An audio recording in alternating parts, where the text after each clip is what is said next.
In the middle of the 1300s, life in Europe was already difficult. Most people were farmers.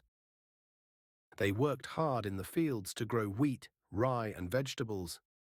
Towns were small, crowded, and dirty. Streets were narrow, and waste was often thrown outside.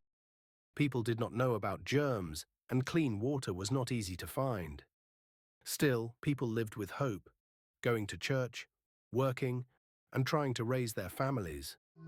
Then something terrible came to town. It was a sickness so deadly that it would kill millions.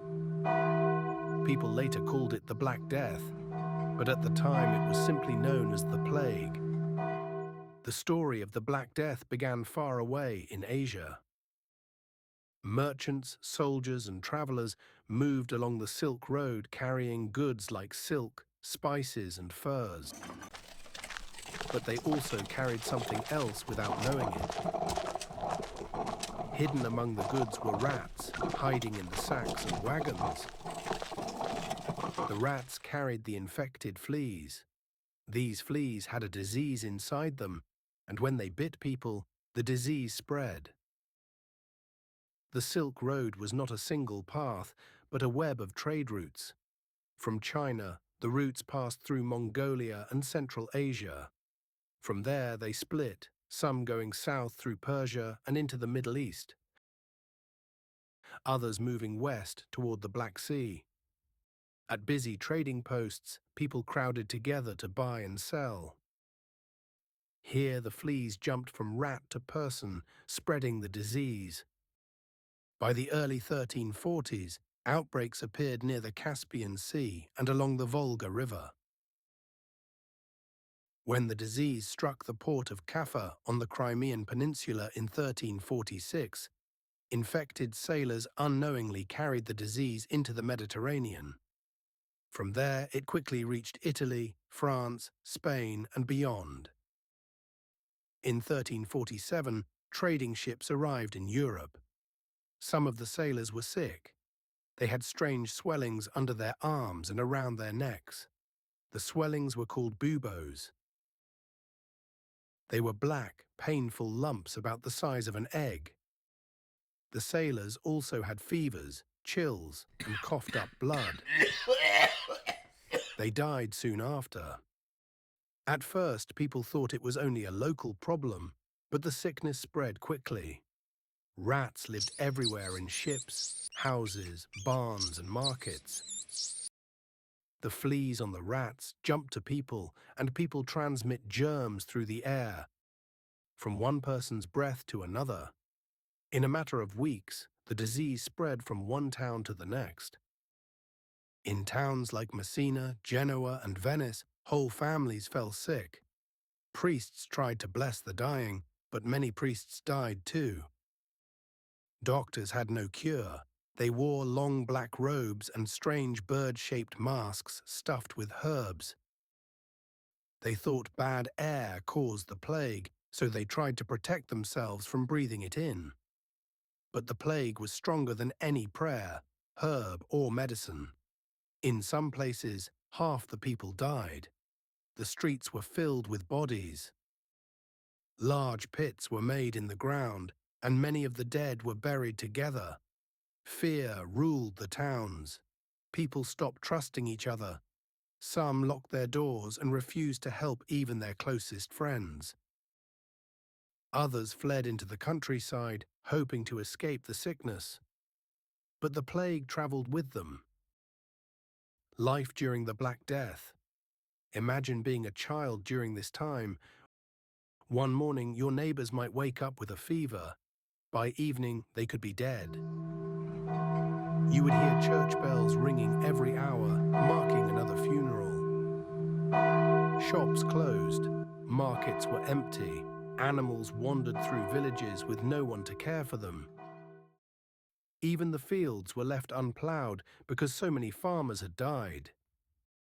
To understand the Black Death, imagine the voice of someone who lived through it. Here is a story of a young girl written years later. My name is Anna. I was 10 years old when the sickness came to our town. At first, I did not believe the stories. Then my neighbour grew black lumps under his arms and he was gone in 3 days.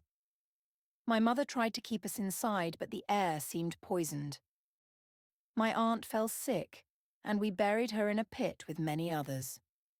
I remember the silence. No bells, no laughter, only the cries of the dying. One night my mother kissed me and told me to be strong. In the morning she was cold and still. Then I was alone. Somehow I lived. I do not know why.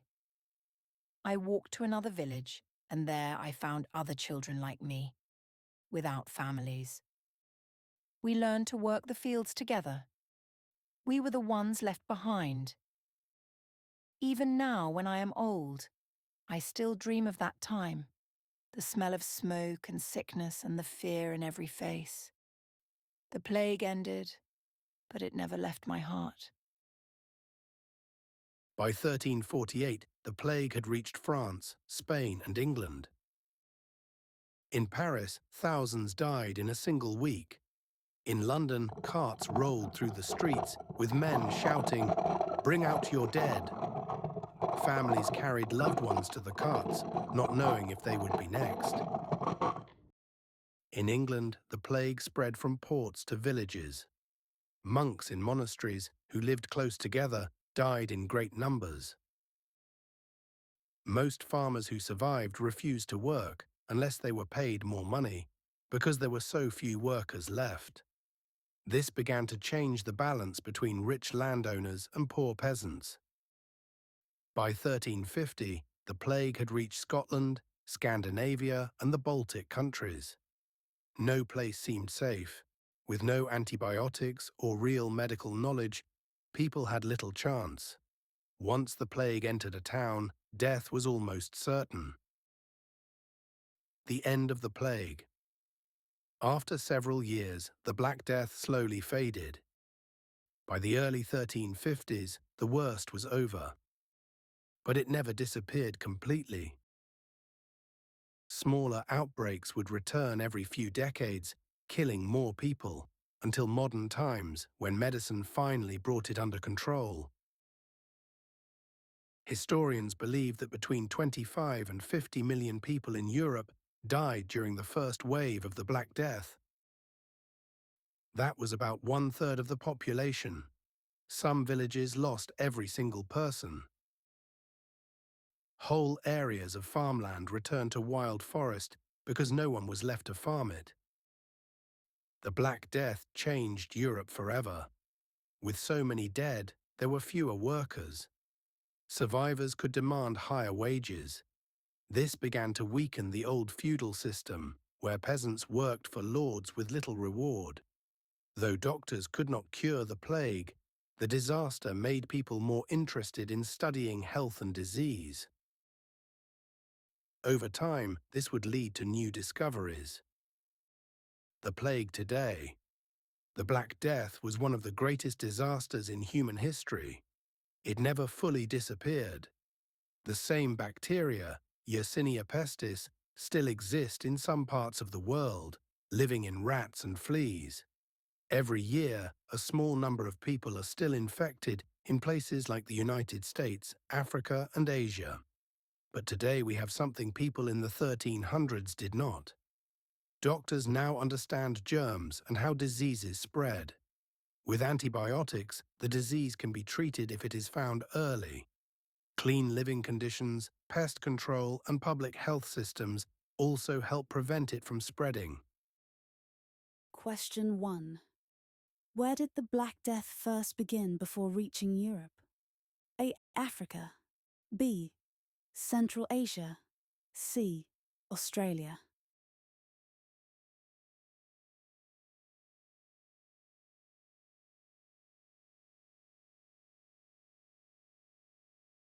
Two. How was the plague mainly spread to humans? A. Snake bites. B. Mosquitoes. C. Fleas on rats.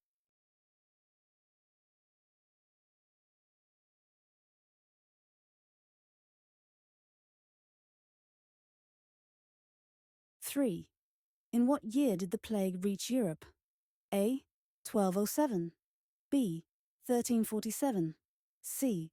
1420.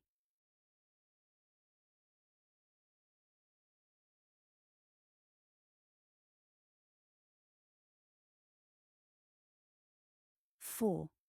What were the painful swellings caused by the plague called? A. Sores, B. Buboes, C. Blisters.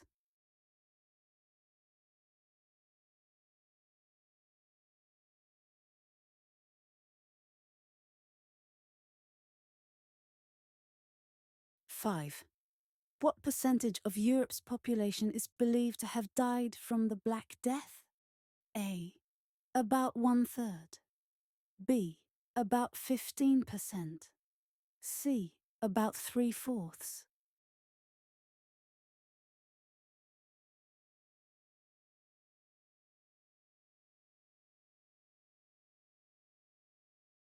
6.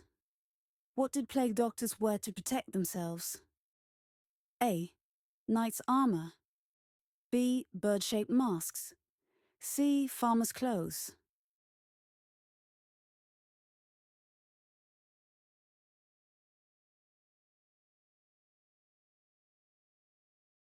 7. What did some people think caused the plague? A. Bad air. B. Germs. C. Too much rain.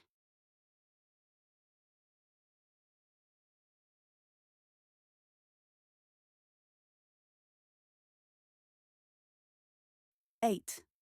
What happened to farms when many peasants died? A. They produced more food. B.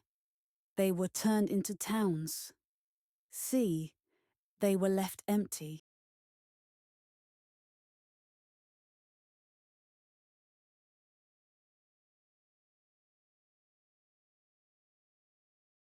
9.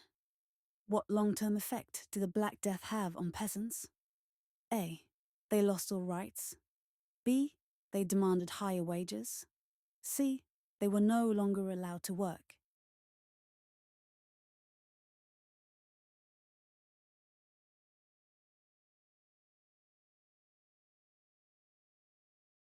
10. How do doctors treat buboes today? A. With antibiotics. B. With surgery. C. It cannot be cured.